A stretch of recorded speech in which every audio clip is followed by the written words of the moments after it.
Hello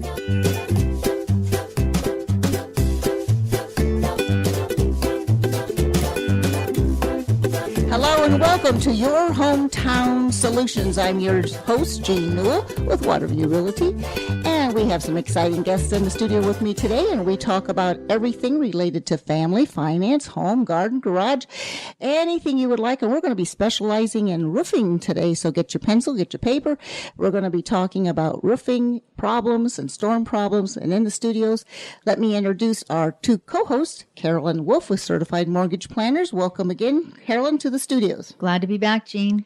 Give us your I started to say your Certified Mortgage Planners number, but that's not it. Your MLS and MLS number. Yes. So you are appropriate and you are within legal guidelines. My license. Yes. Carolyn Wolf at Certified Mortgage. My NMLS number is 268538. And while you're talking, Carolyn, give out your contact information so people can write that down, because we're going to show how these roofing companies and the storms and different things can relate to you getting a mortgage. So you might want to write down Carolyn's contact information on that as well. All right. Thank you, Jean. Again, it's Carolyn Wolf at Certified Mortgage Planners. The best way to reach me is my cell phone at 321-795-9103 or our website at www.floridalendingpro.com. Oh, you are the lending pro. Yes. Yes, I am. I like that. Also in the studios is my co-host, Jonathan Lack with Lack & Lack Chartered Real Estate Attorneys. And he also is the owner of Waterview Realty and owns Waterview Title. Anything else that you own that we need to know about, John? Well, no, that's it for now. Are you a Tupperware lady or anything like that? Well, there is the Hardest Hit program, but I don't want to get us off track. We'll talk about that maybe in the next show. Thank you very much. And in the studios with me, we have two more guests. It's getting a little crowded here in the studios. Yes. I think we could fit one more in, but that's about it. We have some exciting guests, and it's Sean Gallagher and John Miller, and they're storm damage specialists and storm chasers, as they say, with Alron. Welcome, gentlemen, to the studios. Thanks, Gene. Appreciate it. Thank you for having us. There you go, John. Sean, do you want to start off and tell us a little bit about what Alron is all about and how you help people with damaged properties? Well, every year the spring thunderstorms and the fall thunderstorms and hurricane season brings damage to Floridians, and we help them by discovering damage that's occurred to their roofs and the exteriors of their homes and helping them navigate the claims process successfully so that their insurance policy might cover the cost or the bulk of the cost of that. So it's a little bit different than just calling a roofing company. You really gear into or focus on storm damage first. Yes, that's right. Okay. Our skill set is inspection discovery to recognize what triggers coverage on most policies. Okay. So we're a lot different. We're expert inspectors with some insurance skills. I like that. With insurance Hi, skills. this Go is ahead, John Jonathan. Lack, and my question when you just brought that up regarding the insurance and what's covered, obviously if there's a storm and it comes through and it knocks off my roof, I know I'll have my insurance claim. But are there any experiences you've had where somebody was like, wow, my insurance will pay for that? Yeah, that's daily almost. They're always surprised. People think their older roofs are excluded from full coverage, which is not the truth. They're usually covered and they usually qualify more easily.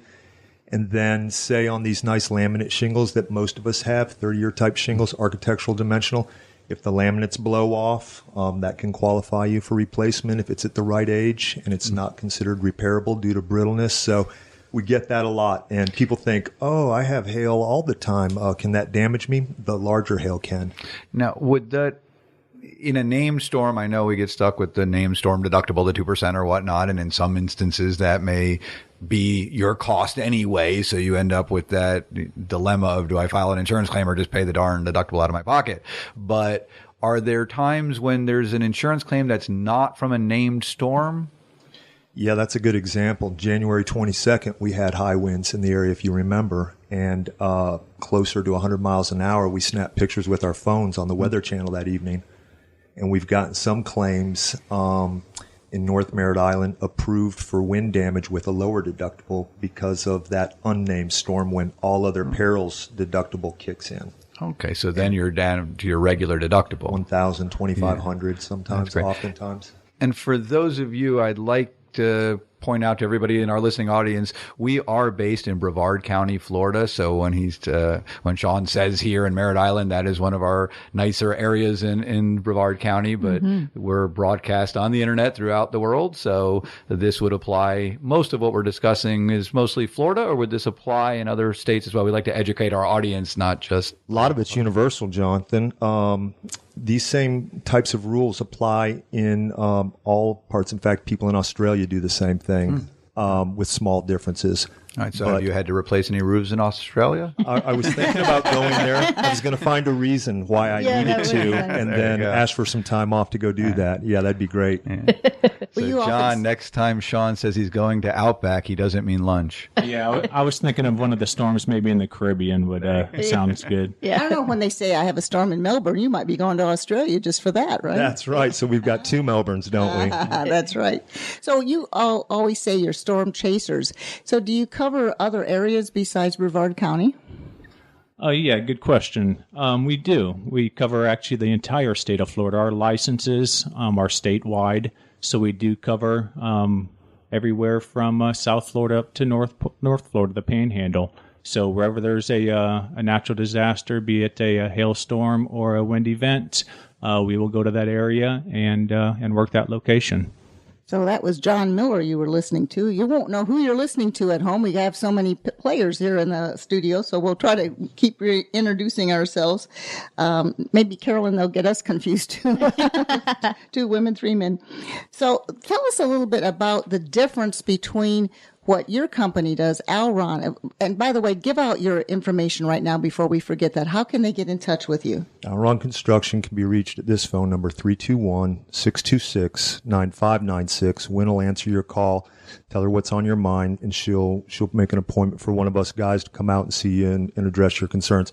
Online, we're at alronconstruction.com. Do you want to give out an email? Here's a good email, roofninjatribe@gmail, roofninjatrib@gmail.com. That's why I wanted you to give it out. I love that. Roof Ninja Tribe. That really tells it everything. Well, some of the differences, I think people think, well, if I have damage to if I need a new roof and mine's just getting old, do they call you to take a look at it, or is it only from having a storm involved that they need to call you? It's both ways. Sometimes they want us to take a look at it, and we will to see if coverage could have been could trigger coverage.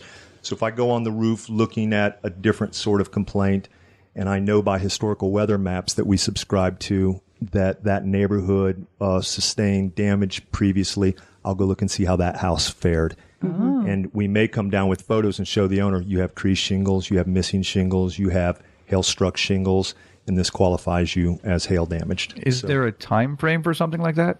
5 years from the date of loss. 5 years. Wow, Governor Christ extended that. It used to be shorter. I'm not sure what it was, but now it's 5 years, but we lose weathering clues that are useful in the investigation for the adjuster to see and be convinced. So it's better to claim quickly, and it's a requirement of your policy that as soon as you have knowledge that there could be a loss, you're supposed to claim. You're not supposed to do it at your convenience. Okay. You're supposed to claim it immediately. But if in your sample, we had a windstorm issue 2 years ago, and now I'm going to sell my house, and I get a roofer up there, or I go up there myself and say, ooh, there's an issue, or I give you a call and you come out and do an inspection and say, hey, look, I see some stuff. And of course, I have not been on my roof personally, so there could be missing shingles at the top corner that I would know nothing about. So you might be able to go back and say, hey, look, John, you've got some damage here, and we may be able to trace this back to a storm 2 years ago, and you might be able to make a claim. Yep, said perfectly. That's exactly what we do. We use historical weather data websites, and we may know your neighborhood and kind of already be familiar with it. Mm-hmm. So that's precisely what we do. We look for a date that would correspond with that. All right, well, that's excellent. This is John speaking, and I've actually got a good example of that. Just recently, we had a property in Titusville that the date of loss for the hailstorm was back in 2012. So it was actually coming up on the 5-year date. They called us for a leak. We got on the roof. We had known because we had actually, back in 2013, we had found damage on the properties adjacent to this property from the hailstorm. And we got on the roof, and they did have hail damage. It was 4 years and 10 months. So it was approaching that 5-year mark. Wow. We called the insurance company, had them come out. We thought the insurance company may drag out the process, give us a little bit of a tough time because of the length for the time from the storm. It actually went successful, and we were able to get them new roofs for the cost of their deductible. So Wow. it worked great. That's fabulous information. I hope our Very audience good. out there appreciates that. Well, I wanted to bring something about real estate. We were talking about this before the show. Carolyn, let's give them a scenario and let's see how John and Sean could answer this question. So, and Jonathan Lack, you speak up on this as well. So we have a home under contract. Mm-hmm. We have a 45-day closing. And as we're approaching the closing, here comes a storm and it takes off the roof. Now, what do we do? Do you want to address that, Sean and John, as far as should they call you and get you involved now, or should the homeowner call you, or the new buyer, or the mortgage company? We don't know what to do at this point. Okay, my recommendation is that anytime there's a loss, you should have that contractor expert out to look at it, whether it's a burst pipe or whether it's a roof loss, and then have him guide the adjuster. He doesn't have to be an insurance expert contractor, but that's even better.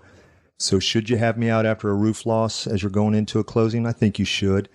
Sometimes I can help. Sometimes I'm not going to be able to meet your 45-day closing. That would be Right. something for you guys to tell me. Mm-hmm. But there's a certain type of contract where the current owner's benefits under this policy, if the roof gets fully funded through insurance, can be transferred to the new buyer. Mm-hmm. And but I need experts like you guys to tell me how that would work. Right. Well, I can chime in a little bit on the contract part of it, but to be honest, where I find the biggest hitches, and therefore going to drop this in Carolyn's lap, is with the lenders. In other words, I know contractually, if this was a cash deal, as an attorney, I know exactly how I'd handle it, and it would be a non-issue. But unfortunately, if it's a loan involved, then the bank gets involved, and then you end up with the issue of, will the bank fund the loan prior to putting on the new roof, or will the assignment of proceeds, will you have to do the new roof before we close? And Carolyn, I don't know if you can.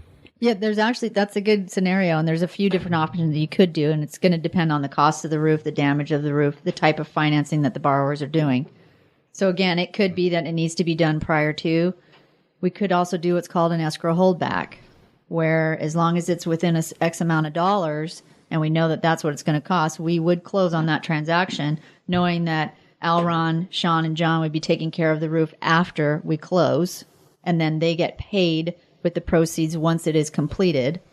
Or we can flip the current product that they're doing into a product which allows for repairs to be financed into the loan. Then we would close, and then they would step in and do So money the roof. would be held in escrow to pay for the roof. Exactly. Is that what you're saying? So So there's a few options, and it could be an option where we just need to make sure that the roof gets repaired. But there are certain scenarios that it's different. it It's could the happen. different lending products, which is, again, And we've talked different in other shows scenario. why you want to go to a mortgage broker, because Exactly. you know which are the different products which might enable us to close this Right. transaction. Whereas if you're a straight up bank loan, sorry, got to have a new roof. Oh, Right. no money. Oh, well. You have that exactly right, John, because some lenders won't do an escrow holdback, and some lenders do not have those products that would allow to have the repairs done as part of the loan. You know, here's some questions that I think people are always asking us, and one of them is, if I turn in a claim, will my insurance company cancel me? Good question, Gene. We get that nearly every day. Act of God claims are the type of claim where you have no fault. It's not like letting the bathtub overflow and ruin your house and the apartment below you.